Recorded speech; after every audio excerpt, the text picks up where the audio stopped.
Well, hello again, everybody. This is Mr. Wes Moore, your instructor for Macroeconomics, and I want to welcome you to Session 12, Understanding Government Spending. In this session, we'll be talking about how the government spends money in times of economic downturn to try and get the economy going again. So let's take a closer look here and see what we want to discuss today. First, we want to look at fiscal policy. We want to define the term fiscal policy and talk about some terms related to fiscal policy. Fiscal policy has to do with the government and its spending. So we want to talk about that. The word is not physical, it is fiscal.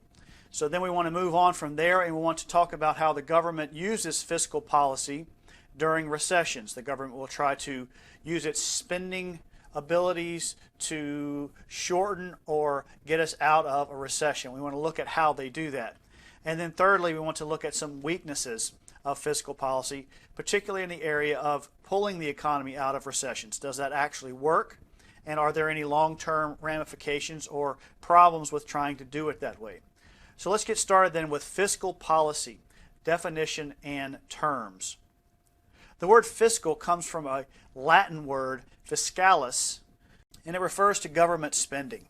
Anything to do with the government's finances or spending, the word fiscalis refers to. So we call it fiscal policy because it's the government's policy or its procedures or activities where spending is concerned. So the formal definition is the use of government financial actions to affect the macroeconomy. Remember, macro means large or big. So when the government tries to take financial actions or spending actions to affect the economy overall, that's known as fiscal policy. It has to do with spending. The government spends money. The taxes of the government, whether they raise or lower taxes. The borrowing that the government undertakes, and what we call transfer payments. Now you remember transfer payments are when the government takes taxes from someone and then uses that money to give it to someone else. And the goal is to smooth out the economy. It is to keep the lows from being too low and to keep the highs from being too high. Sort of smooth it out and level it out so that we have an economy that moves up and down within a reasonable amount.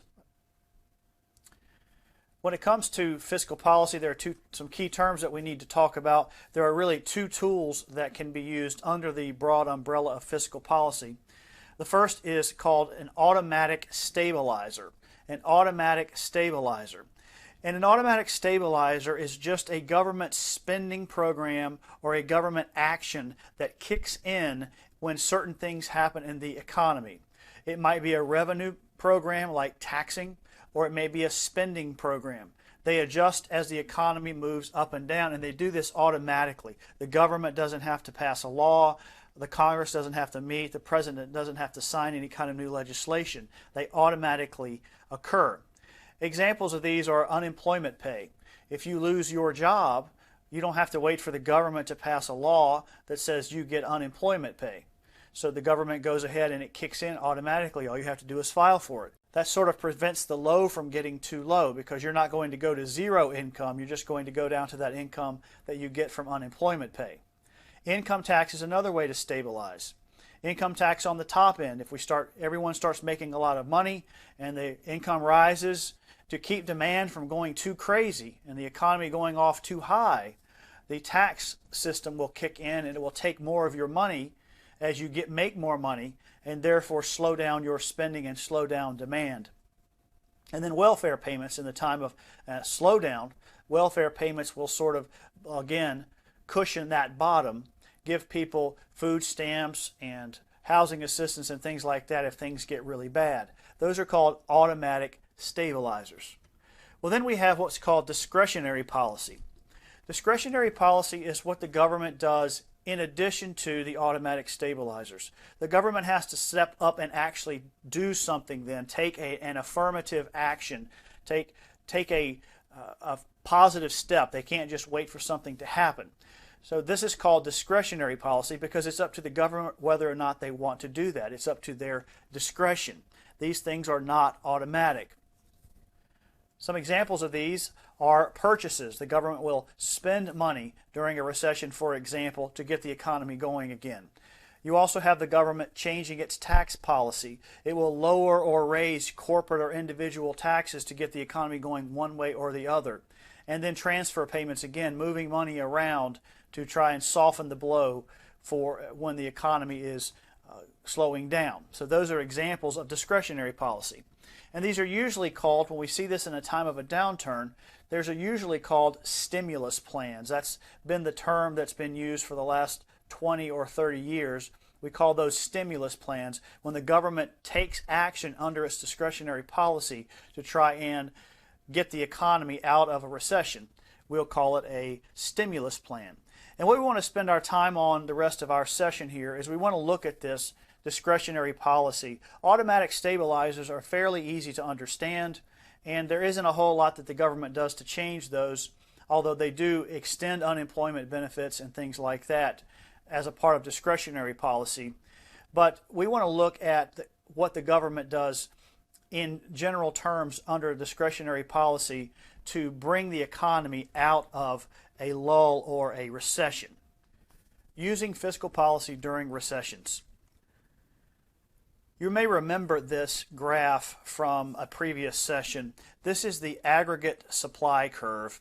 And you may remember that this is supply here. We have the blue line is our supply curve. It goes up because as prices go up here on the left, suppliers want to produce more overall in the whole economy. And down here we have the gross domestic product at different prices on the supply curve. In the middle, this solid black line here is called potential output. You might remember that. That is the optimum production amount in the economy. It's when the economy is going along at full capacity. This is what we should be producing at. It's not too much, it's not too little, given the capacity that we have in the economy. Well, when we talk about discretionary policy in a time of recession, what we're looking at here is on this is our potential output. This is where we should be producing. And there is our price level, and there is our supply curve. We should be producing here. The economy should be producing at about 18 trillion. Now this is just an example, but it should be producing wherever this number is, and in this graph it's 18. It should be producing there. But what's happened is the economy has contracted, so it is producing at less than it should be, 17.8, less than the potential output, the optimum output. And you remember that this is called a recessionary gap. The economy has shrunk. So what happens here is we have the capacity to build more, to supply more, to create more, but because the economy has shrunk, demand is not strong enough to push supply up to this level. So we have a weaker demand down here, so we're producing less than we could. This is called a recessionary gap. And this is what the government is trying to pull us out of. Once the government recognizes that there is this gap, the government wants to try and do something to fill that gap and get the production back up, GDP back up to where it should be. And there are a couple of ways that it does that. It cuts taxes. Tax cuts are a way that it tries to increase demand. Tax cuts are used to give you more money in your pocket, whether it's a business or you as an individual consumer, so you will go out and spend that money. That will increase demand and push up production and GDP. The other way the government can do that is increase its own spending. It will spend money. It will buy things in the economy and try to get this gap here filled, get something jump started so that things will move back to the way that they should be. When we have a recession, as you recall, prices tend to fall, but also employment falls and income falls. So fewer people are working over here than normally would be if we were at full production. And people are making less money consequently. So we want to move this back up. So the government will sort of try and kickstart things by increasing spending. Or it will do a combination of the two. In fact, there are more things that the government does, but generally speaking, these are the big things. And most of the time, they'll do a combination of both when they're really trying to get the economy going. So that is what discretionary policy tries to do in a recession. Cut taxes or increase spending in order to remove this recessionary gap. If you remember when we talked about aggregate demand in a previous session, we identified 4 sources of aggregate demand. the demand that's in the economy for goods and services, that demand gap that the government is going to try and close. We have consumption. You remember that? That's how much we buy as households, individual spending, and that's about 70% of the gross domestic product there. Investment. This is when businesses invest money so that they can create more. Government purchases of goods and services is a part of the economy, and net exports. Well, in just considering this recessionary gap and what the government is trying to do, taxes fall in primarily right here, where the government is going to cut taxes so that consumption will go up. Now, some of those tax cuts can fall over into investment, but businesses, if tax rates are low enough, they will buy more equipment, they'll build more factories because they have more money to spend. But that's primarily over here on the consumption side. And then government purchases fall in here. So when the government is trying to get us out of a recession, it is hitting these two areas of the aggregate demand function. Now, going back again, we're going back and picking up a lot of things from previous sessions.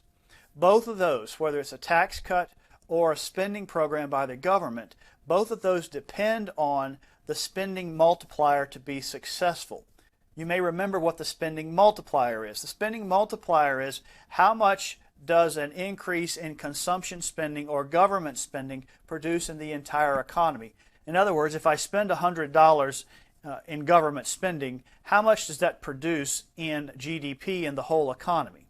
Or if I cut taxes by a certain percentage that creates another $100 of discretionary income, disposable income for the consumer, how much of that $100 in tax cuts ends up in the economy itself as GDP? You remember that that's the spending multiplier.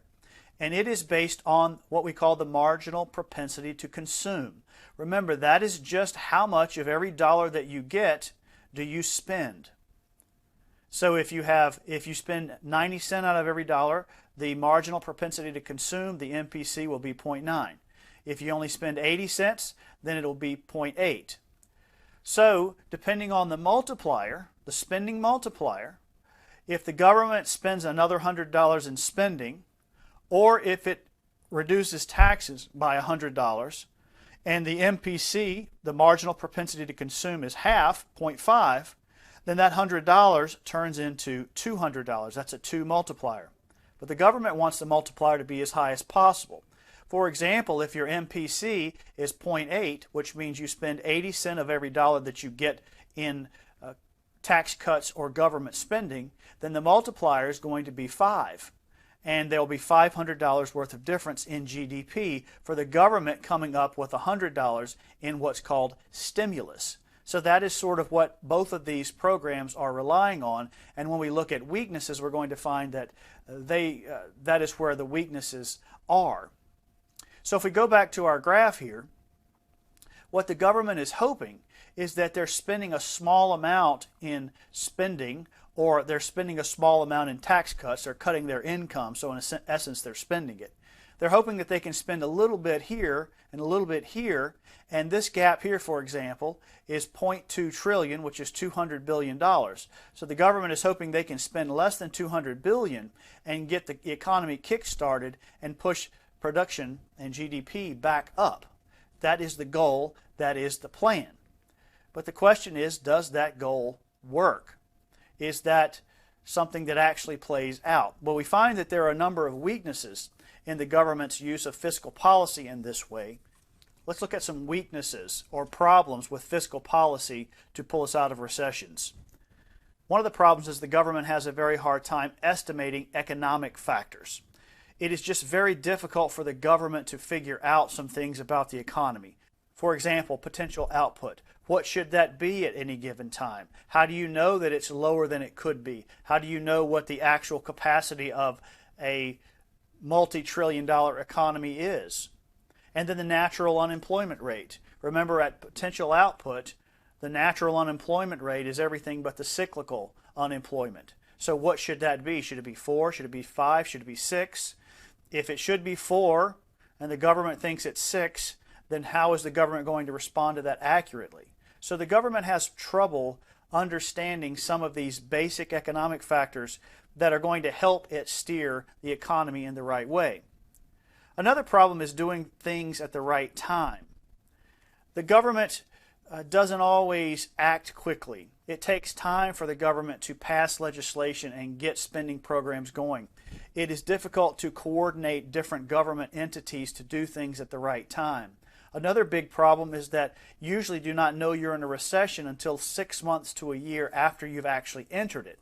The economic indicators that we use, the measurements that we take, they're always lagging. In other words, they're always behind what actually happens. So we may figure out that there's a recession late, and by the time we do something about it, it may already be past, or it may be too late for us to do what we needed to do. So doing things at the right time is a very difficult thing. And then finally, the multiplier is a problem. The multiplier is a problem. People don't always spend the extra money. It depends on how people are thinking at the time. If they're worried about their debts, they'll take that money and pay it on a debt. If they're worried about the future, they'll save that money. And if things are bad enough, they will take that money, save it, and still not spend any additional money.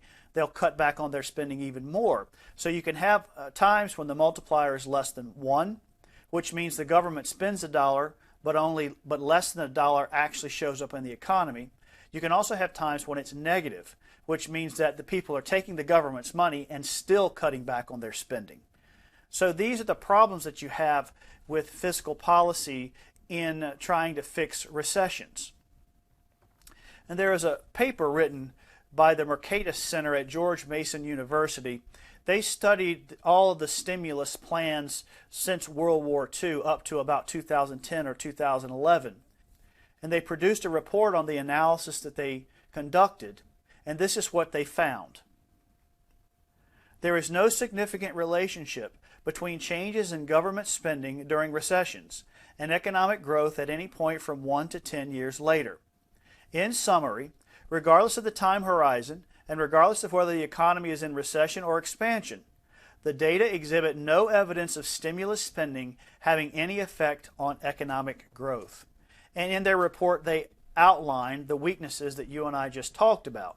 It's not that the government has bad intentions, and it's not that the government couldn't possibly affect the economy.